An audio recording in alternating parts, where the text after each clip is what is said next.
प्रेरणास्पद कथाएं YouTube channel पर मैं धनंजय जैन आप सभी का हार्दिक अभिवादन करता हूं। दोस्तों, अजब गजब की पहेली महाराज विक्रमादित्य की गाथाओं में से एक सुंदर कहानी जो कि अनसुलझी पहेली है, महाराज के दिलो दिमाग में चक्रवात की भांति यह विचार लगातार चले जा रहा है कि अब भालू आखिर है कौन जो कि पेड़ पर चढ़ गया, उसने उस लकड़हारे को मौत के घाट उतार दिया। उसके पश्चात एक सुंदर स्त्री का रूप धारण करके जिसने दोनों भाइयों को, सगे भाइयों को आपस में लड़ाकर मरवा दिया। आखिर यह है कौन? बस इसी उहापोह के अंदर महाराज विक्रमादित्य जानने की कोशिश करते हुए उस सुंदर स्त्री का पीछा करने लगे। वो धीरे धीरे बिना किसी को ज्ञात हुए इस तरह से उसका पीछा कर रहे थे। अचानक वे देखते हैं कि उस सुंदर स्त्री ने एक भयंकर फणीधर का रूप धारण कर लिया। महाराज के आश्चर्य का पारावार नहीं रहा और द्रुत गति से वह सांप, वह नाग, वह जहरीला फणीधर नदी की दिशा में तेज गति से चलने लगा। सरपट रेंगता हुआ वो भागे चला जा रहा था। महाराज ने भी अपने कदमों में तेजी लाई। महाराज भूल गए थे राजपाट, मुझे वापस अपने महल में जाना है, तैयार होना है, सभा के अंदर अलग अलग विषयों को रखना है। पर यह सब कुछ अनबुझी पहेली ऐसी होती चली जा रही थी, एक के बाद एक। आखिर यह है कौन जो वारंवार अपना रूप बदल रहा है और लोगों को मौत के मुंह के अंदर धकेल रहा है? मेरे राज्य सीमा के अंदर यह अनहोनी मैं कैसे होने दे सकता हूं? महाराज उसी रहस्य को जानने के लिए अब उस सर्प का पीछा करने लगे। उन्होंने देखा सांप तेजी से चलते हुए, भागते हुए, रेंगते हुए नदी के पास पहुंच गया और बिना विलंब किए उस फणीधर ने नदी के पानी के प्रवाह के अंदर जंप लगा दी। महाराज देखते ही रह गए। तेज गति से नदी की धाराओं को चीरते हुए यह फणीधर आगे की ओर बढ़ रहा था। बीचों बीच एक नाव थी। नाव के अंदर 40-50 लोग नौका विहार कर रहे थे।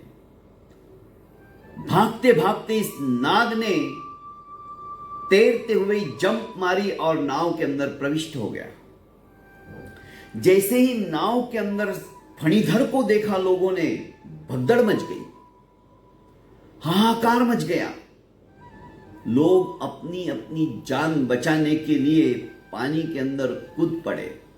जिनको तैरना आता था 2, 4, 5 वे तो तैर कर किनारे लग गए, पर जिनको तैरना नहीं आता था वे पानी में गिरते ही कुछ क्षणों के बाद ही उन्होंने जल लीला ही समाप्त हो गई, उनकी देह लीला समाप्त हो गई।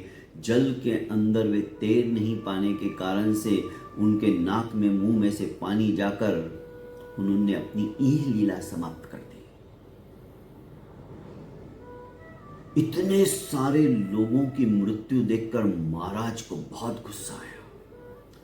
विक्रमादित्य ने सोच लिया कि इस बार मैं इसे छोड़ूंगा नहीं, चाहे कोई भी हो।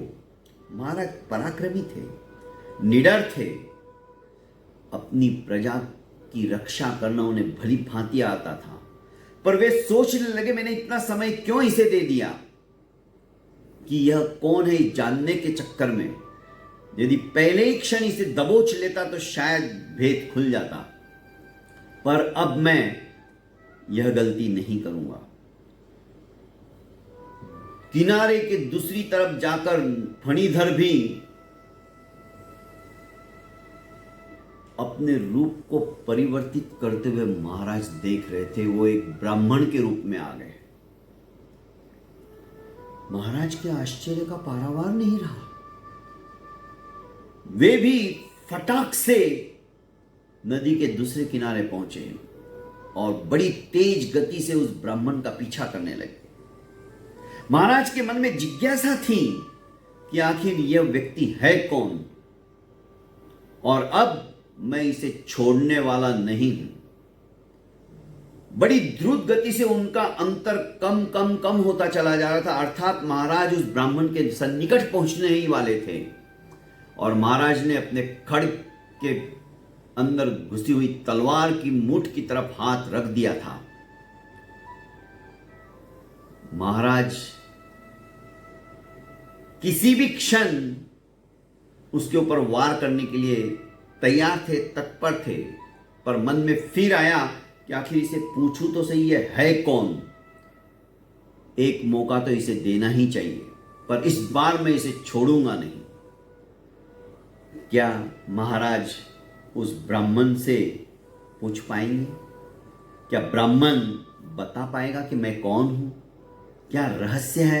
क्या इस समस्त रहस्य से पर्दा उठ पाएगा? ये तो सुनने के बाद ही पता चलेगा। दोस्तों, आज के लिए इतना ही। कल फिर इसी वक्त इसी समय में हम मिलते हैं। तब तक के लिए इजाज़त चाहता हूँ। और ऐसी प्रतिदिन नित्य नई कहानियाँ सुनने के लिए आपने अभी तक मेरा चैनल लाइक एवं सब्सक्राइब नहीं किया है तो कर लीजिए, क्योंकि इस YouTube चैनल के अंदर सैकड़ों कहानियाँ आपको सुनने को मिलेगी, जो अनसुनी कहानियाँ हैं पर हमें प्रेरित करती है। इसीलिए कह रहा हूँ कि इसे ज़्यादा से ज़्यादा लाइक एवं सब्सक्राइब कर फॉरवर्ड कीजिए।